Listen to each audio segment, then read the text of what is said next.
Les manipulateurs, mais plus tu es intelligent, plus tu as de la réflexion, plus tu réfléchis sur le monde, plus tu es une victime idéale.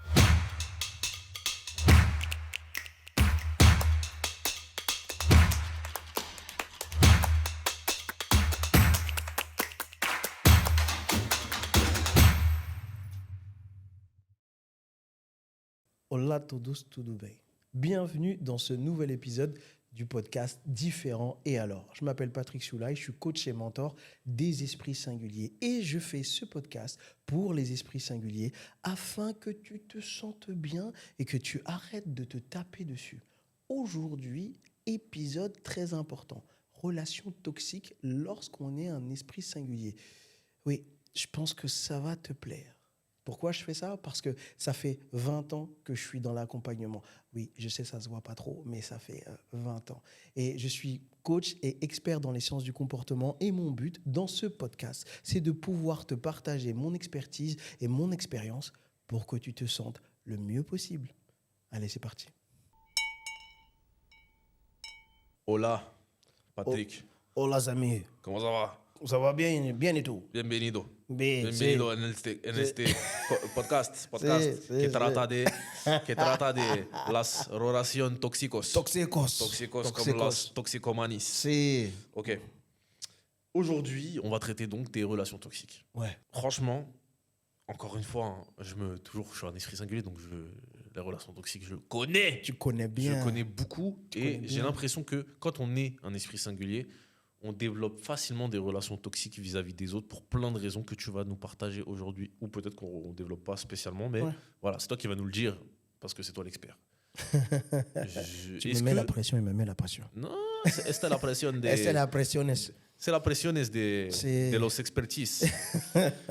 Est-ce que tu peux nous dire d'ailleurs comment tu définis relation toxique et comment se caractérise une relation toxique? Quelle forme ça peut prendre?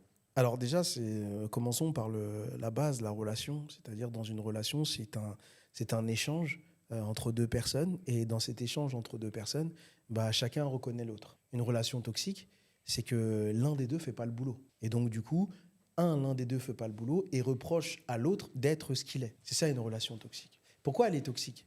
Parce que, en fait, dans notre manière de fonctionner, nous, les êtres humains, on a besoin d'être reconnus.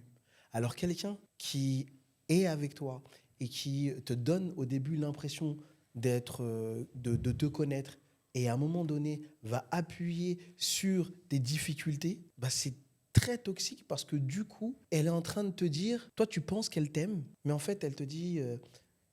c'est marrant, on en parlait hier, c'est ce qu'on appelle l'injonction paradoxale. C'est quand les gens ils disent je t'aime mais on ne peut pas rester ensemble. Ça, c'est hyper toxique. Et si je devais résumer une relation toxique, c'est ça. Donc, il y en a qui s'en sortent, tu vois. Il y en a qui s'en sortent de cette relation toxique, donc ils arrivent à à trouver une troisième voie pour véritablement affirmer qui ils sont. Puis, il y en a, c'est compliqué. Alors, pourquoi c'est difficile lorsqu'on est un esprit singulier ? Parce que déjà, on sait qu'on est singulier. Du coup, selon notre manière de percevoir le monde, eh bien, tu vois, il y a des manières de percevoir le monde. Quand on parle de soi, quand les gens parlent d'eux-mêmes, on peut voir comment ils perçoivent le monde. Soit ils perçoivent le monde en se disant « je connais ma valeur et je veux trouver des gens qui ont cette même valeur ». Il y a des gens qui vont se dire « moi, le monde, c'est un monde de partage ». Et puis, il y en a qui vont se dire « je suis un peu perdu, je veux que quelqu'un m'aiguille ». Et lorsqu'on est un esprit singulier, on est un peu là-dedans. C'est-à-dire que dans ce monde où il y a plein d'étiquettes, je suis un peu perdu parce que moi, je n'ai pas ces étiquettes-là. Et je rêve qu'il y ait quelqu'un qui m'aiguille. Et là, c'est là qu'il peut y avoir qu'on peut développer une relation toxique. Parce que, tu sais, lorsqu'on arrive, parce qu'une relation toxique, ça veut dire quoi aussi? Ça peut aussi engendrer de la manipulation. On peut se faire manipuler. Les manipulateurs, c'est dur ce que je veux dire, hein. Mais plus tu es intelligent, plus tu as de la réflexion, plus tu réfléchis sur le monde, plus tu es une victime idéale. Pourquoi? Parce que tu vas te poser énormément de questions sur beaucoup de choses. Et quand tu tombes sur quelqu'un avec beaucoup de charisme, qui va te donner cette impression de savoir où elle va, toi, ça va te rassurer. Et du coup, tu es en train de nous dire que les esprits singuliers sont plus vulnérables aux Ouais, relations toxiques et bien sûr. ils sont plus enclins à en avoir. Bien sûr, parce que toutes ces questions-là, etc., tu sais, quand on est un esprit singulier, il y en a beaucoup, ils se disent, ils vont tellement réfléchir qu'ils vont dire non, les gens, ils sont pas juste méchants. Il y a des raisons pour ça, il y a des choses pour ça s'explique comme ceci. On va avoir souvent tendance à, tu vois, à se renseigner, à comprendre, etc. Et donc à trouver des raisons. Mais en réalité, certaines fois, c'est pas si compliqué que ça, hein. Il y a des gens, bien sûr, qui ont une vie particulière, mais qui sont devenus méchants et qui sont dangereux, qui sont toxiques. Et donc, du coup, tu as ce combo des deux. Tu as le premier combo de je me pose plein de questions, cette personne a l'air d'avoir les réponses. Deuxième, c'est non, ça n'existe pas, les gens vraiment méchants. Et puis, j'ai dit combo des deux, mais en fait, il y a trois. Le troisième, c'est punaise, cette personne elle-même, on dit. Donc là, on a tout ce qu'il faut pour faire une bonne sauce Toxique, toxique. empoisonnante. Oh, voilà, exactement. Aaron, Pierre. Excuse-moi, j'ai qu'écra. Quelles sont les conséquences des relations toxiques sur l'estime de soi et la santé mentale des esprits singuliers, comparé au même impact que ça peut avoir sur les personnes non singulières? C'est une échelle, tu vois. On va dire qu'en termes de santé mentale et d'estime de soi et tout, ça peut aller très loin, du coup. On peut descendre très très bas. Très très bas parce que cela dépend de ton atypie, de ta singularité. Mais si tu es hypersensible, si vraiment, ou même tu te dis hyper intelligent, ou tu as un trouble du comportement, mais ça peut... toutes ces injonctions, tous les mauvais côtés que tu as en toi et tout, mais ça va ressortir ça, mais...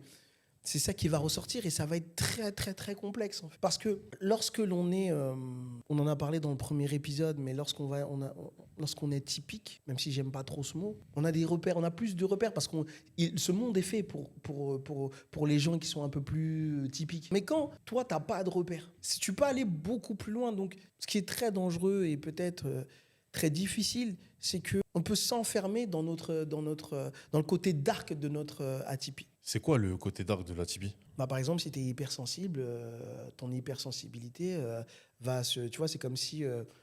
moi, je trouve que tout ça, hypersensibilité, voilà, TDAH, tout ça, pour moi, c'est des...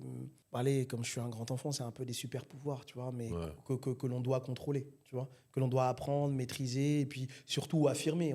On a des particularités, on a des caractéristiques, voilà. Maintenant, ça n'empêche pas qu'on est des êtres humains, et donc du coup, je t'ai dit, il y a plusieurs manières de percevoir le monde, mais quand ce mécanisme de défense qui est devenu un mécanisme mature, etc., va dans le dark, et ton hypersensibilité peut se transformer en « je suis maudit, ma vie, elle sert à rien ». Parce qu'en fait, ça dépend sur qui tu tombes, mais ça peut te faire beaucoup de mal. Imagine, tu es dans une relation de couple et que tu tombes sur quelqu'un qui, à la fin, te dit « mais t'es qu'une merde » et qui appuie sur cette hypersensibilité, mais tu vas... waouh.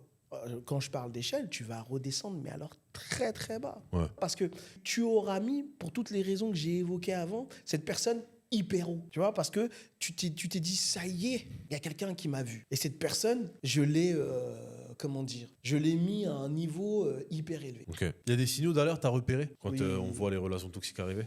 Enfin, est-ce qu'on peut voir les relations toxiques arriver? Alors ça dépend quel âge t'as, ça dépend ton expérience, ça dépend plein de choses. Qu'est-ce Mais, qu'ils doivent repérer, les esprits singuliers? Mais en fait, c'est surtout quand tu as un esprit singulier, tu as un rapport à l'intuition qui est là, qui est important. Et donc, c'est cette intuition-là qui est importante d'écouter, en réalité. C'est cette voix qui te dit, c'est chelou. Cette voix qui te dit, mais bizarre, pourquoi il a fait ça? Mais puis après, il va y avoir, tu sais, c'est un genre d'élastique que tu as en toi. C'est-à-dire, tu repères quelque chose, et après, tu te dis, non.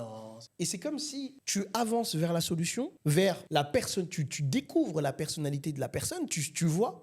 Et puis après, tu te recules, tu dis non, c'est pas ça. C'est pas ça parce que... Et tu vas commencer à réfléchir, tu vas commencer à mettre des faits, et tu vas te dire non, c'est pas ça, factuellement, il a été gentil.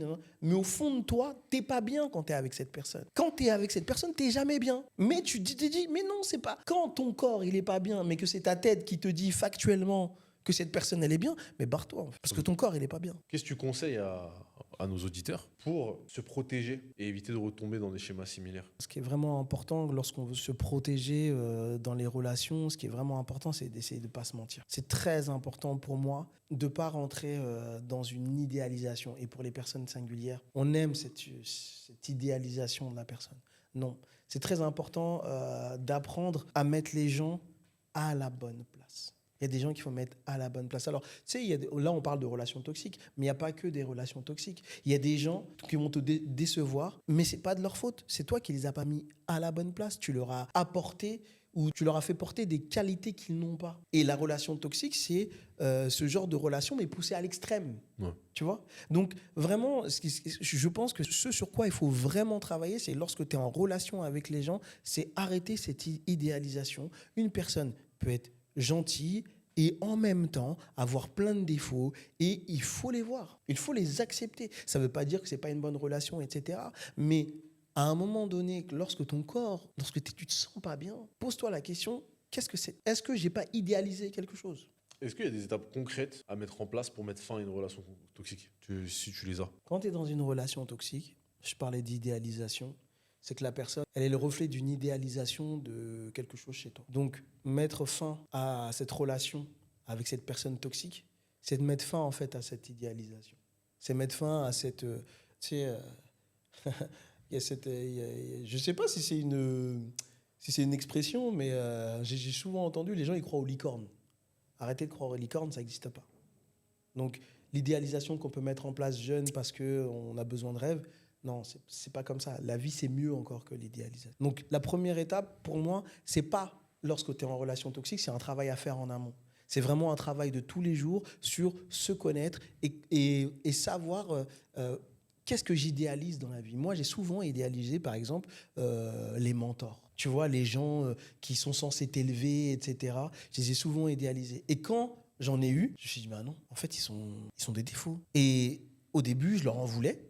Et après, je me suis dit, bah non, en fait, non, ils sont comme ça. Et en fait, ça, c'est quelque chose, lorsqu'on a un esprit singulier, qu'il est important vraiment de mettre en place dès le départ. Pour que, lorsqu'on nous sommes dans une relation toxique, là, au début, je parlais d'échelle. Quand il y a une certaine échelle qui est atteinte, on coupe quoi ? Parce qu'on se dit, non, là, lui, cette personne, elle n'est pas bonne pour moi. Et je dirais aussi, tu vois, c'est comme si... parce que c'est quelque chose que j'ai vécu pendant très longtemps et sur lequel j'ai eu la chance de mettre un mot très tôt me concernant. C'est que dans la vie, on a un manque. On a tous une vie où on a un manque. Ce manque-là, jusqu'à un certain temps, on souhaite que quelqu'un devait remplir ce manque. Dans notre histoire, on se dit que quelqu'un devait remplir ce manque. OK ? Et puis même, tu peux te dire, ça y est, j'ai compris, c'est comme ça, moi je suis comme ça, voilà. Détrompe-toi. Quand tu vas rencontrer des gens, il y a des gens qui vont ressembler à la personne qui devait remplir ce manque. Donc si toi, tu sais pas ça dès le départ, que tu as un manque, tu vois, et que ce manque, c'est cette personne-là qui devait le remplir. Et tu vas te rendre compte que l'archétype de cette personne, je te dis n'importe quoi, si c'est un homme ou une femme qui doit avoir un certain charisme, une certaine intelligence, qui devait t'apporter de la sécurité, bah tu vas voir que dans ta vie, toutes les personnes qui vont avoir ces caractéristiques-là vont être un challenge. Et si ces personnes-là sont toxiques, t'es mort. Tu as une astuce là pour conclure sur comment mettre fin à une relation toxique et l'éviter, même en amont? Arrête de rêver.